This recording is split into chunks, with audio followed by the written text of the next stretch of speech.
Ademiro, muito obrigado por ter atendido o nosso chamado. Vamos agora falar dos números que foram divulgados sobre crédito rural. A demanda por crédito cresceu 11%. Isso é uma surpresa para você que acompanha o dia a dia do crédito agrícola, do crédito rural? Não é uma surpresa.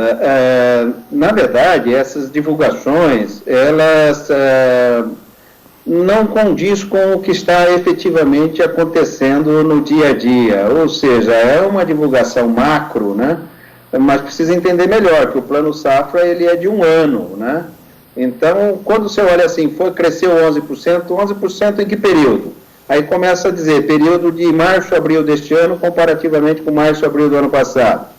Mas, no fundo, precisa entender o seguinte, no ano passado, quando começou o Plano Safra em agosto, tá, como o governo mudou a metodologia dos bancos cumprirem essa meta do crédito rural, de mensal para anual, o que os bancos fizeram na prática? Eles retraíram, deixaram de aplicar o que puderam no segundo semestre de 2019 e começaram a turbinar agora na contratação em 2020, porque vai chegar agora 30/6 e termina o ano safra. As matérias que vêm sendo divulgadas, é muito claro que os bancos, eles pegaram o dinheiro o ano passado, aplicaram em outras atividades, tá certo? E agora, como vão chegando perto de cumprir a meta, se não cumprir tem penalidades, eles estão turbinando a contratação. Mas o fato mais importante que você tem que olhar é a quantidade de operações que foram contratadas. E a quantidade de operações contratadas significa a quantidade de produtores atendidos. E quando você olha isso por dentro, na prática, você teve muito menos produtores atendidos neste ano safra do que no ano anterior. Embora o valor total pressupõe, dá uma intenção, dá uma noção de que está tendo mais dinheiro. O dinheiro é o tamanho mesmo que foram acumulados em determinados momentos, mas a quantidade de contratos realizados vem caindo ano a ano. Significa dizer que menos produtor vem sendo beneficiado com o crédito rural ano a ano. Essa que é a realidade. Nós temos já algumas reclamações vindas do Rio Grande do Sul em relação a financiamento. O produtor não consegue facilmente acessar o crédito, esse é um problema, tampouco prorrogar dívidas para facilitar aí, durante esse período, né, facilitar a travessia desse período mais difícil. Muitas reclamações ocorrem em diferentes regiões do Brasil, Ademiro? Sim, isso é genérico. O Rio Grande do Sul, ele tem um problema a mais, né? Que foi a seca, né? Os outros lugares não tiveram seca, ou se teve foi muito pequeno, o impacto foi muito pequeno, tá? Então, o Rio Grande do Sul está sofrendo duas vezes, né? E vai sofrer muito mais ainda, eu entendo. Por quê? Porque ele não vai conseguir prorrogar conforme a necessidade, os bancos vão colocar todas as dificuldades possíveis, imagináveis e inimagináveis para não prorrogar, e se prorrogar, vai querer prorrogar uma taxa maior, e muitos produtores vão tirar do crédito rural e vão aplicar na taxa comercial, taxa de mercado, o que é muito complicado e precisa tomar muito cuidado com isso. Isso significa, quando você prorroga, que você está acumulando endividamento. E na hora do banco olhar o novo pedido de crédito, ele vai olhar no retrovisor e dizer, bom, você já está me devendo safras anteriores, e como é que eu vou te dar um novo financiamento se você vai produzir na mesma quantidade diária e vai ter a mesma produtividade? Aí é a hora de o banco dar uma retraída e não querer conceder o crédito, e se for conceder, vai exigir um pouco mais de garantias. Então, a dificuldade de concessão de crédito no Rio Grande do Sul vai ser bem mais difícil, mais acentuada do que nos outros estados da federação e outras regiões.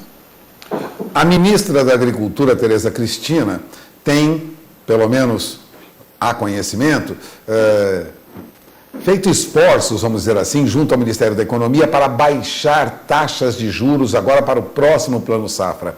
Isso é viável ou é muito difícil obter uma redução de taxas além da que nós já tivemos em anos anteriores? É viável, é possível, é factível e tem que ter.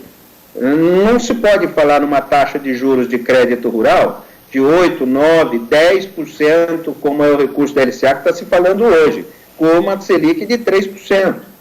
Uma Selic de 3%, uma inflação de 2,2% ao ano agora, que vai fechar 2020, que é a projeção do Banco Central, falar em taxas de juros de crédito rural de 8%, 9% ao ano, nós estamos falando de um spread bancário de 8%, 9% ao ano, considerando que as operações de crédito rural, elas são realizadas com recursos do depósito à vista, que não custa nada para o banco, e o Tesouro não paga nada de subsídios também quando é do recurso obrigatório, depósito à vista. Portanto, se você fala de uma operação de crédito rural com taxa de 8%, como está sendo praticada hoje, tá? Que é o teto do crédito rural, você está falando de um spread bancário de 8%. É inimaginável. Isso seria o maior spread bancário de todas as operações bancárias. Tá? Então, com a queda da taxa Selic de ontem para 3%, nós estamos aqui uma coisa no Brasil inédita, ou seja, pelo menos eu, que vivi quase 40 anos no sistema financeiro, nunca praticamos taxas negativas. E nós estamos próximos de taxas negativas de crédito no Brasil, na economia no Brasil.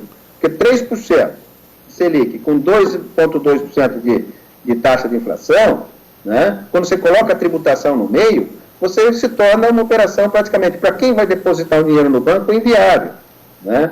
Agora, para quem vai pagar, tá? E aí tem um detalhe interessante, Pulga, que é o Banco Central liberou recentemente volumes extraordinários de depósito compulsório para os bancos, quase R$1 trilhão, não é?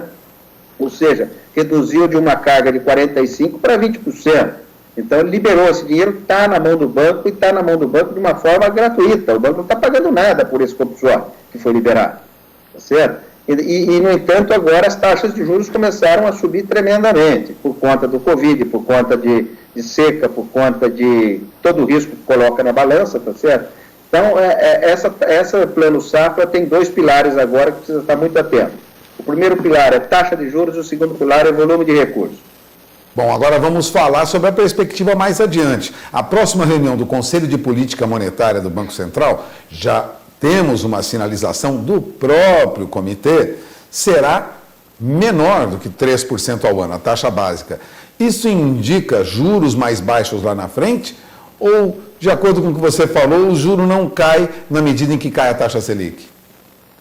Não cai. Os juros não caem na medida que a taxa Selic cai. E não cai por causa do nosso sistema financeiro, que é um sistema financeiro monopolizado, é um sistema financeiro sem concorrência, e eles não guardam nenhuma relação. Deveria guardar. Porque veja só, se você for hoje, com taxa Selic de 3% aplicar no banco, ele vai dizer que vai te pagar 2,8%, 2,7% da Selic. Tá certo? Só que na ponta, ele vai estar captando mais barato, mas não vai estar emprestando mais barato.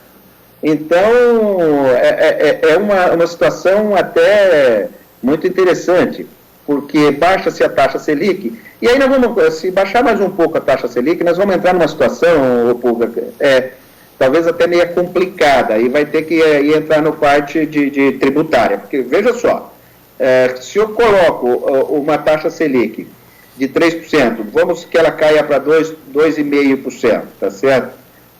E você coloca uma taxa Selic de uma inflação de 2,2%, praticamente não vai ter um saldo positivo nessa regra.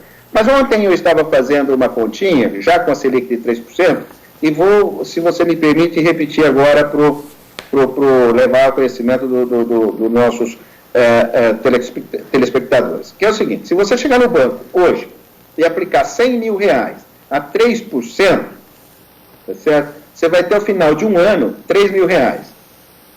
Como a imposto de renda para um ano é de 20%, então, portanto, você vai ter R$600 de imposto de renda. Certo? Você vai levar para casa, no final, R$2.400, tá certo? Ok? Quando você desconta a inflação, que seria R$2.200 da inflação que houve no período, você, na prática, você vai levar para casa 0,004% de taxa real de juros. Ou seja, o banco vai estar pagando para você vai estar recebendo, você investidor, 0,004% da taxa real de juros hoje. Se baixar mais um pouquinho, tá certo? Você vai levar negativo para casa. Ou seja, quando você desconta a inflação, você não vai ter rentabilidade do teu capital. Isso leva à seguinte situação. Nós vamos ter que voltar a rediscutir a parte tributária das operações de renda fixa, por exemplo. vão ter que voltar ao modelo de 1980, que era, eu vou tributar somente o ganho real e não o ganho nominal. Se não voltarmos a discutir isso com essa taxa de juros, nesses patamares hoje, se baixar um pouco mais, nós vamos chegar num ponto que você vai estar tributando o capital. Bom, aí os investidores tendem a fugir deste mercado, não? Perfeitamente, vão fugir desse mercado. Aí é que se coloca outros produtos, então, a LCA como um produto alternativo, está certo? Fundos de investimento em direitos creditórios, e aí, então, do renda fixa vão fugir, obviamente. Quem é que vai deixar o dinheiro numa aplicação que vai dar negativo? Perfeito? Então, a questão já está levando a gente a pensar já, a começar a refletir sobre a nossa forma de tributação das aplicações financeiras, para não desarrumar todo um setor de ativos financeiros que tem nas empresas e que tem no mercado financeiro de capitais.